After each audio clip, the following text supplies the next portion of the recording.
Good morning and welcome to the latest installment in my 2026 Dr. Seussian ABC challenge. So it turned out that I didn't have very many books with authors beginning with E at all. I had a couple, and you chose A.C. Ellis Worldmaker, which I have read and reviewed. But in pursuit of my big E, a little E 2026 goal, I thought, why not a short story? Turns out there aren't that many authors beginning with E, even in my short story collection. However, I did eventually find one in my 13 great stories of science fiction. This is a very old book. I've had it since my teens. It's got some star-studded names, a gorgeous cover. I kind of love that cover. And a whole heap of people I've never heard of, including G.C. Edmondson. Now, I don't know if you've ever heard of G.C. Edmondson. He was an American author. He was born in, I do believe, 1922. This is from memory, so don't trust me. And he died in 1995. He had maybe half a dozen novels, another half a dozen collaborations, a collection or two, and short stories. This particular short story in here is called Technological Retreat. It is copyright from 1956 by Mercury Press, and it was originally printed in Magazine of Fantasy and Science Fiction, May 1956. I do tend to believe these. And this book in general was copyright 1960. So it's a pretty old book by an author not too many people have heard of. Don't know too much about him, and the internet doesn't either. It often totally contradicts itself, from Wikipedia to ISFDB. ISFDB claims that on his death index, his legal name was Gary Cotton Edmondson. Other sites claim a lot more names for him, some of which I can't pronounce. Now, while he was apparently known as a science fiction author, he wrote a lot of westerns as well, and he had many pseudonyms. He had Callie P. Gast, J.B. Masterson, who I believe I've read. Sorry. Jake Logan, and there's a good half a dozen others. Some secondary sources state that his name was Jose Maria O'Gary Ordonez Edmondson E. Cotton. I don't know any of these things. I'm basically reading off the internet. Now, when it comes to this story, Technological Retreat, it's funny. I don't normally love humor in my science fiction, but this is humorous, or at least thoroughly tongue-in-cheek, and I really enjoyed the whole vibe of it. So it starts with a really cute example of his writing, which I think is very representative of the whole book. So let me read you the beginning of Technological Retreat. Once there were two extraterrestrials, hereafter referred to as ETs.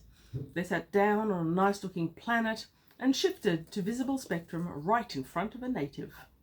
The native was a good, solid citizen, but not exactly what you'd call a fuddy-duddy. This television, and then all those books the kids bring home. Still, it startled him to see a big, round something materialize out of thin air, and a couple of hunchbacked entities with faces like catfish come out of it. They were friendly enough looking catfish, though, so Oliver Jenkins wasn't frightened. Oliver Jenkins is a businessman. He sells things, and he is on his day off fishing when these two ETs with faces like catfish, which I think is evocative and fun, appear in front of him and offer to trade. Being a businessman, even if it's his day off, he's not going to turn down this opportunity. I do think it's amusing that in 1950 and 60, I'm fairly certain that catfishing didn't mean what it does in 2020s, but it's suited to the story, and I like catty, fishy aliens. So, there. Anyway, Edward Jenkins and the aliens try to find something that each of them possesses that the other wants. He has a cigar on him, which leads to a humorous interlude where we find out that catfish ETs do not like cigars. But he eventually goes into, I can't remember who finds an item first. He eventually goes into town, he goes to the deli, he buys fish paste, I think it is, and caviar, basically seafoody treats. He brings them back. The aliens think that these would be delicacies on their home world, which they can sell. They try a number of things that he may want to trade for, but eventually they come up with a little device like a pen. When you aim at its metal, the metal becomes soft like clay or putty, and you can mold it into whatever you like, and then you press another button, a different ray will harden it again. And there's a cute episode where this is described when one of the ETs notices Oliver's truck and says, hey, is there meant to be that dent in there? No, well, I'll show you what we can do. So Oliver Jenkins is really excited about these. He takes them, so he's pretty sure that he can sell them at a markup. And before they go, the catfish give him a little device which is going to glow red when they come back for further trading. Okay, so Jenkins goes off into his world and he sells a few of them at a great markup. I don't know for certain. It's around about $1,000, but that's the vibe I got. 50s, $1,000. A lot more than it is today, but even so, I wouldn't turn down $1,000 if you offered it to me in return for fish paste. So after he sold a few, the FBI appear on his doorstep and start taking him for questioning. He doesn't want to cooperate, but they blackmail him in a rather funny way that is entertaining. All of this is lightly humorous and entertaining and not over the top. Satirical, to be sure. So he eventually tells them about where he got the device and that he's got this little light that will light up when they return. So they put an FBI person in his house to follow him around until they return. Meanwhile, during all this questioning, all of a sudden, someone down the street at the hardware store starts selling these pen-like devices for about $50, considerably down from $1,000. And next thing we know, someone across the world has popped up. They've left Russia, and remember, this is Cold War Russia and America with the Iron Curtain and all that. This guy's left Russia with these amazing devices. This is the softened metal and reharden it again, claiming that he's got the formula for it and wants to be taken in by the West. Next thing we know, there's more and more of them popping up all over the place, and it's quite clear that our catfish ETs stopped at many places to trade for with these devices before leaving the vicinity. Eventually they become so common that schoolyard kids can buy them for a couple of bucks. Now, at this point, I think we've got a very strong commentary about capitalism, commercialization, supply and demand, and a whole heap of societal norms and behaviours that certainly deserve satirising, or at least inspecting a bit more carefully than perhaps we sometimes do. And it's done in a humorous way, which I enjoy a lot. Next thing we find is $2. Everyone has one. That means that kids have them. Kids are known for pranks, like, dissolving metal things, railways, and leaving them soft to see what will happen. If the headmaster or school teacher talks to them too harshly, they can dissolve their automobile or part of the automobile, which is not discovered until the person starts driving. Chaos starts to ensue, which the FBI is not in a position to do much about because it's too ubiquitous. But at the same time, we hear that over in Russia, the Communist Party can no longer control its citizens, because how do they do that when the same citizens can dissolve their guns while they're being pointed at them? So this satire of business, government, and the way technology can change society is, in my opinion, funny. It's perhaps nothing particularly new, but it is thought-provoking and it's enjoyable. Old concept, well done, love the writing, thoroughly enjoyed it.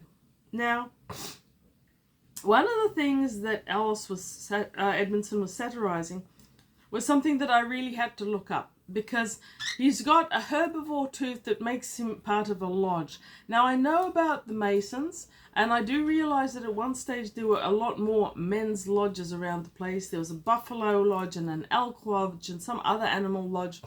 And this is something that apparently Edmondson felt needed to be satirised.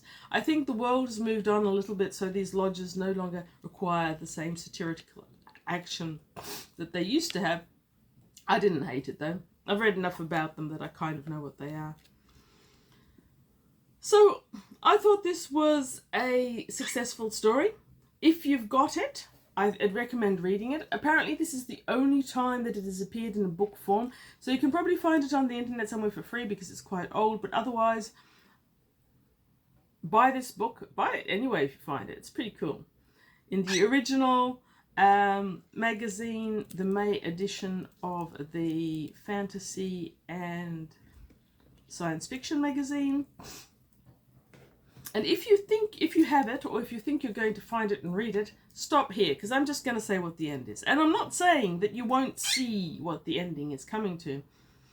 So the catfish do eventually come back, and they illuminate the device, a little glowing pea on a chain. And they're a bit mystified that the world has changed so much, but they don't know much about humans. So they don't...